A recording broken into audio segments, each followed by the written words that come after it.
Pada pukul 2 dini hari, lonceng jam dinding berdentang. Seorang pasien didorong masuk ke ruang perawatan menggunakan kursi roda. Beberapa kali ia terlihat ingin muntah, namun berusaha ditahannya sekuat tenaga hingga muncul menjadi batuk yang keras. Pasien yang sudah cukup berumur itu nampak ingin menjelaskan sesuatu pada dokter, namun seketika suasana mendadak menjadi chaos. Para tenaga medis berseliweran. Ada yang memanggil dokter, ada yang mencari obat, dan ada pula pasien yang terpincang-pincang menuju ruang perawatan. Ketika keadaan chaos mulai turun, pasien di atas kursi roda itu mulai menjelaskan sesuatu pada dokter. Iya, aku kan yang sedang sakit. Cerewet sekali kau jadi suster. Namaku Mona. Kau cukup panggil aku dengan sebutan Om saja ya. Jangan kau panggil dengan Mona. Itu nama pemberian dari orang tuaku sebagai peruntungan dan umur panjang. Jadi kau daftar saja aku dengan nama Om gitu ya. Tak perlu kau tambahkan Mona. Itu nama KTP. Aku bisa kualat sama ibuku. Kalau kau panggil nama itu, aku sudah periksa. Apa? Kau bilang apa tadi? Aku tidak dengar. Coba kau ulang saya sekali lagi. Oh, itu. Jadi begini kronologisnya. Semalam aku tidur terlalu cepat. Tidak terlalu nyenyak memang. Biasanya aku tidur terlalu cepat dan tidak terlalu nyenyak. Perutku sudah agak melilit. Biasanya karena aku tulis behol. Cukup minum sebotol soda, pasti kelar. Ya sudah lah, aku tidur lagi. Kira-kira lewat tengah malam, mataku ini sudah berpenyut-penyut laksana roda kereta yang mau copot dari relnya. Kepalaku ini sudah sakit dan berat, seperti dipukul-pukul karung roda. Leherku ini kaku seperti baja besi. Aku tidak tahu ini sakit datang dari mana. Datang tak undang, kalau sedang tak pergi pula dia. Suster, asal kau tahu, usiaku 67 tahun. Aku tidak pernah sama sekali menginjakan yang namanya rumah sakit.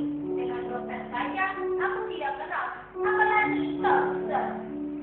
Sejak usiaku 50 tahun dan memutuskan pensiun dari pekerjaanku sebagai PNS, aku setiap hari selalu berkeliling-keliling naik sepeda.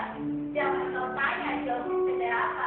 Pokoknya dari pagi buta hingga sore buta, kau ukur saja kira-kira jauhnya seberapa. Aku merasa peka. Nah ini sakit datang tiba-tiba dan tidak cepat pada waktunya. Ia sudah menyelundup masuk tanganku dan memutus mataku. Aduh, sakit. Kenapa kau tidak tolong aku, suster? Ini perut seperti ditusuk-tusuk jeruji besi. Ayo, kau mau apakan aku, anak muda?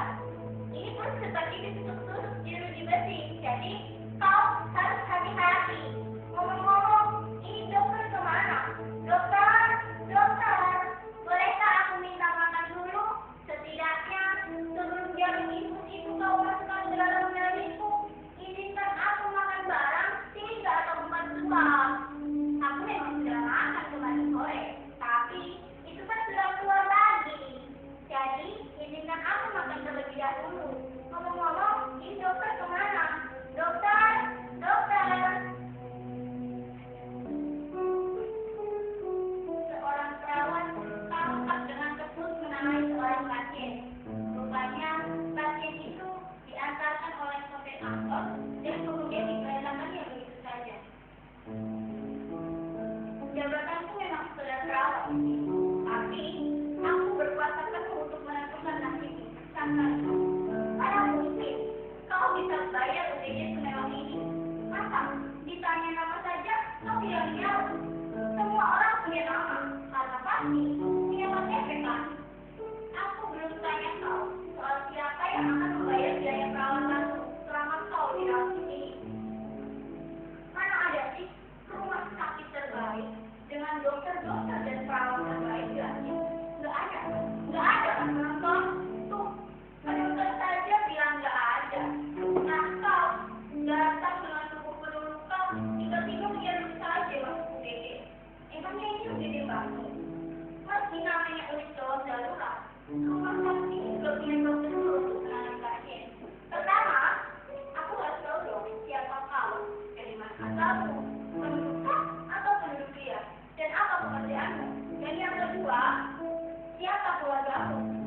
bagaimana kondisi ekonomi keluargamu. Dan yang ketiga, siapa yang akan membayar biaya pengobatan selama kau dirawat di sini. Jadi, yang namanya prosedur tetap alias protek itu harus tetap kau penuhi selama kau mau dirawat di sini. Nah, apa? Oh, soal menolong orang itu soal lain. Rumah sakit ini jelas bukan lembaga sosial, ini jelas dalam akte pembuatannya sebagai lembaga bisnis. Karena siapa tidak boleh cari untung dari orang yang sakit asal tidak menolong orang sakit? Itu kan salah. Salah sendiri kau sakit. Perawatan itu butuh biaya. Jangan hanya orang, gedung, dan seluruh peralatan medis di sini juga butuh biaya perawatan. Jadi, meski aku bukan pemilik rumah sakit ini, aku diberi wewenang lebih untuk menyeleksi pasien mana yang bisa dirawat di sini dan pasien mana yang tidak bisa dirawat di sini. Bahkan, sampai dokternya pun aku yang menentukan. Jadi, kalau ada dokter-dokter yang sosial gitu, aku tidak terima. Itu pemborosan anggaran namanya. Kau pikir, mengapa banyak rumah sakit bisa bertahan sampai ratusan tahun? Jelas karena pasiennya membayar buku pengobatannya. Jangan terlalu mengandalkan subsidi pemerintah. Tagihan BPJS saja bisa tertunda sampai bertahun-tahun. Dan itu jumlahnya tidak kecil. Bahkan bisa sampai ratusan miliar. Makanya, pemiliknya memutuskan bekerja sama dengan BPJS pada tahun pertama. Buat apa? Melanjutkan sesuatu yang merugikan. Iya kan? Baik, sekarang saya sekali lagi sebelum aku panggil dokter. Kira-kira siapa yang akan membayar perawatanmu di sini? Kalau kulihat-lihat, kau tidak akan sanggup membayar perawatan di sini. Kalau kulihat-lihat, kepalamu itu penyok-penyok.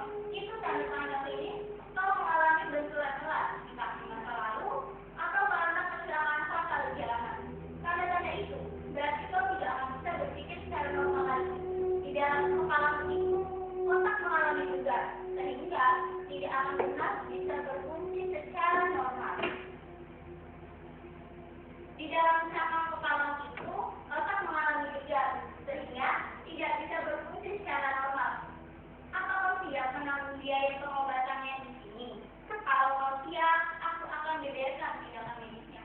Pertama, kau harus menjalani MRI atau Magnetic Resonance Imaging, sebuah tindakan radiografi untuk mengetahui pembuluh dan syaraf-syaraf yang ada di kepala itu. Biayanya bisa sampai 5 juta. Apa kau sanggup? Sanggup berarti kok diem aja? Kepalamu itu akan dimasukkan ke dalam terowongan yang sempit dengan resonansi suara yang memekakan telinga. Kira-kira sekitar 30 menitan. Sanggup berarti? Kok diem saja? Mungkin kau tidak akan sanggup. Saya pastikan kau memang tidak akan sanggup. Itu baru kepala. Kuperhatikan saat kau masuk UGD tadi, kau nampak menyeret kaki kananmu. Dan untuk memastikan kaki kananmu masih utuh atau tidak terputus, itu juga perlu tindakan MRI atau setidaknya semua buat memastikan bagian-bagian tulang yang patah. Bagaimana bisa menyambung? Jika ahli bedah ortopedi saja tidak mengetahui diagnosa pada kakimu yang patah. Proses itu sudah tindakan medis. Jadi, kau dikenakan biaya sekitar 2 juta rupiah. Artinya, untuk kepala dan kaki saja, kau harus menyediakan uang 7 juta rupiah. 7 juta rupiah, atau tak?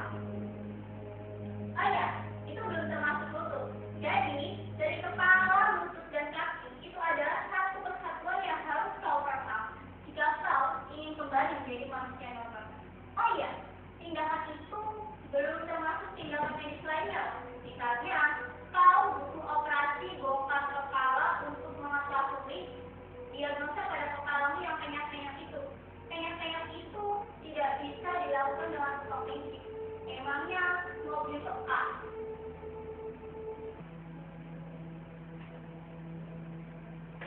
Seorang sedang berbaring di ranjang rumah sakit. Ia tampak mengeluh dan mengadu. Namun, tak seorang perawat pun datang untuk mendatanginya. Dokter, dokter, kepala saya ini kenapa? Kok bisa penyok-penyok kayak gini? Saya cuma gelandangan yang iseng cari makan di jalanan. Mungkin karena perut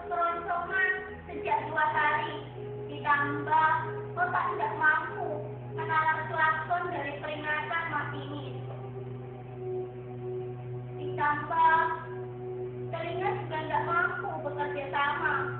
Bahkan ketika pohon tabrak lari itu terjadi, saya nggak merasakan apa-apa. Sebagai orang kecil, saya nggak mengerti mengapa kereta itu justru menabrak orang kecil seperti saya.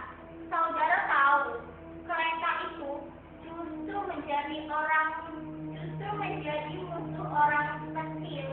Justru sejak namanya berubah menjadi komuter lain dan MRT. Padahal dulu sejak namanya masih KRL, saya bebas-bebas saja naik ke atas kereta. Cukup kuat-kuat gelantungan atau kalau lebih kuat bisa langsung naik ke atas kereta. Itu lebih aman dari desak-desakan penumpang dan aksi copet-mencopet dalam gerbong. Dulu saya setiap hari bawa dagangan saya dari Rangkas ke Tanah Abang. Jadi untung dagangannya masih utuh, tidak perlu dipotong tiket kereta. Nah, sekarang kereta justru cuma buat orang-orang gedean. Itulah awalnya saya menjadi orang kere. Kan nggak mungkin lagi saya bawa dagangan sayur dan pisang dari Rangkas ke Tanah Abang. Biayanya sudah berapa? Mahal sih. Saya yang terpaksa kerja serabutan di Tanah Abang. Lumayan buat anak istri di rumah. Aduh, dokter, suster, kepala saya kenapa jadi penyak-penyak begini? Tadi sebelum saya masuk di sini, perasaan kepala saya baik-baik saja. Ini rumah sakit atau bengkel main ketok sembarangan sih. Dokter, saya pastikan nggak akan bisa bayar pengobatan di sini. Saya memang orang kere, tapi saya juga manusia biasa. Oleh karena itu, saya berhak mendapatkan pelayanan kesehatan. Saya tahu yang jadi dokter di sini pasti orang-orang gedongan, karena katanya biaya kuliahnya mahal. Saya dan keluarga saya sampai 7 turunan pun tidak akan pernah ada yang bisa jadi dokter, karena saya dan keluarga saya hanya gelandangan yang tidak mempunyai kemampuan apa-apa. Aduh, suster, saya pastikan nggak akan bisa bayar pengobatan di sini. Saya juga nggak minta dibawa di sini. Tapi suster percaya nggak sama nasib? Saya di sini karena nasib. Saya nggak tahu mengapa sopir angkot itu membawa saya kemari. Padahal di dekat pintu kereta Sugimara ada rumah sakit yang lebih ramah terhadap orang-orang kere seperti saya. Suster, karena saya sudah di sini, apakah suster akan membiarkan anak Tuhan ini menderita? Tidakkah ada rasa belas kasih di antara pemilik rumah sakit ini dengan orang-orang kere seperti saya? Orang kere juga berhak atas rasa kasih dan sayang. Begitu kan penonton? Mari kita satukan rasa haru kita bahwa rumah sakit sebesar ini tidak ramah terhadap orang-orang kecil. Kalau saya harus memilih, saya lebih baik mati di buku sendiri daripada harus mati di rumah sakit mewah seperti ini. Mati di buku lebih tenang, karena saya mendapatkan belas kasih dari orang-orang terdekat saya. Sedangkan di sini saya akan mati menderita, kedinginan, dan tidak ada seorang pun yang akan mengenali saya. Saudara bayangkan, mati di sini tidak akan ada yang bisa mengenali jasadmu di ruang penyimpanan yang beku. Semua orang membuka laci penyimpanan, tetapi kemudian wajahnya melongo saat jelas menyaksikan. Begitu kan, dokter, dokter? Semua itu kini menjadi hantu di pikiran saya. Dokter, cepatlah. Saya takut menghadapi laki-laki baja di kamar jenazah yang mewah itu. Dokter, dokter, saya ini hanya kere. Biarkan saja saya mati sebagai kere. Teronggok di pinggir rel jauh lebih baik bagi saya.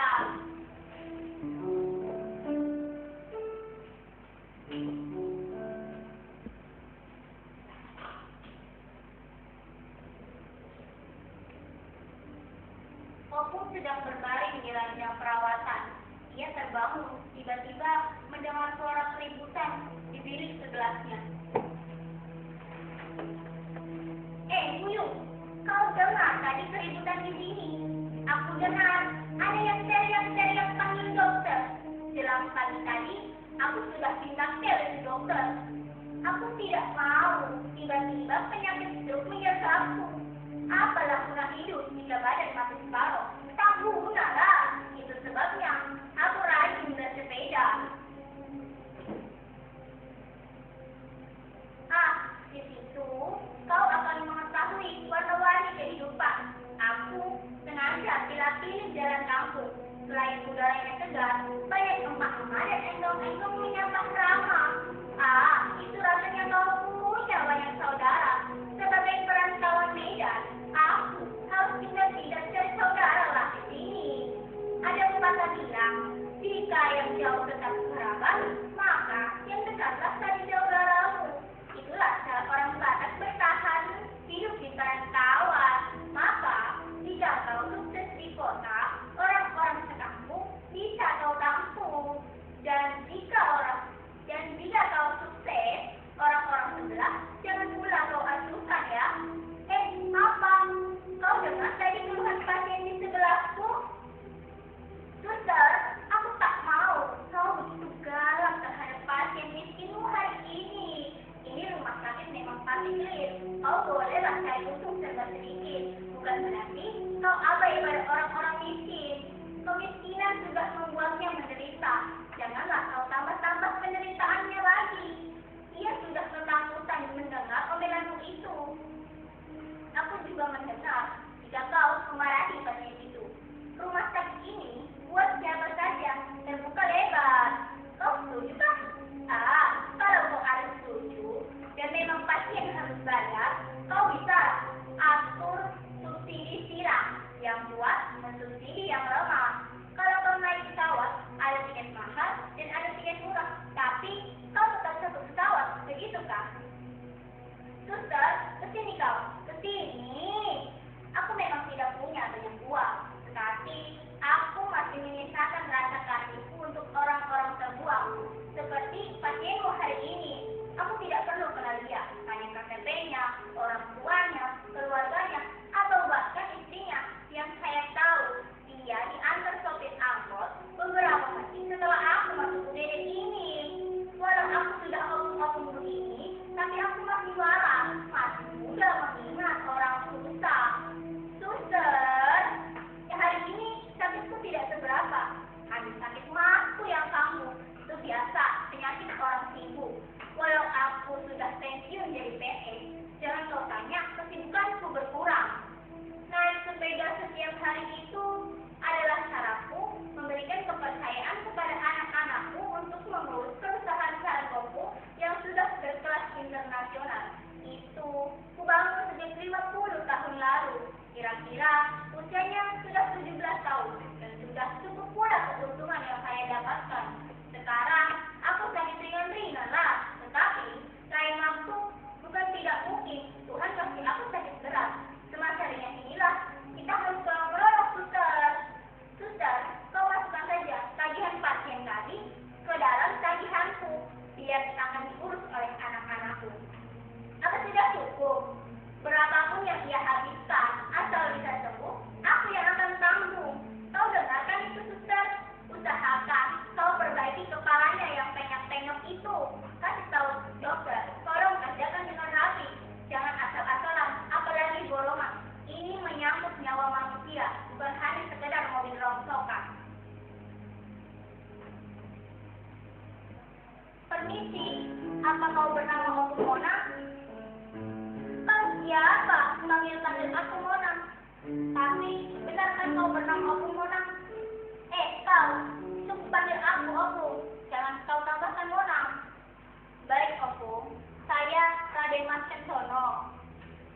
Raden kau rupanya. Itu menak dari Jawa, kah? Itu hanya nama pemberian dari orang tuaku. Ada apa rupanya kau kemari? Saya direktur rumah sakit ini. Saya mau berterima kasih kepada Oku karena telah menanggung seluruh pengobatan pasien yang kemarin dirawat di sebelahmu. Cuma masalahnya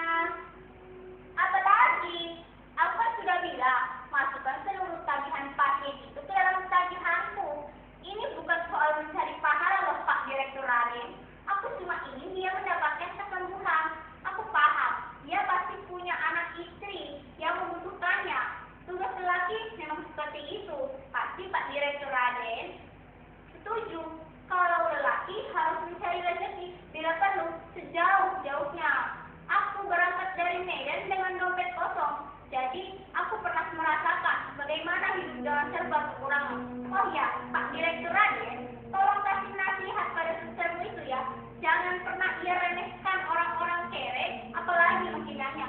Siapapun dia, miskin kaya dia, pasti pukulan nyawamu dimintanya, kapanpun dia berkehendak, dia pasti kembali.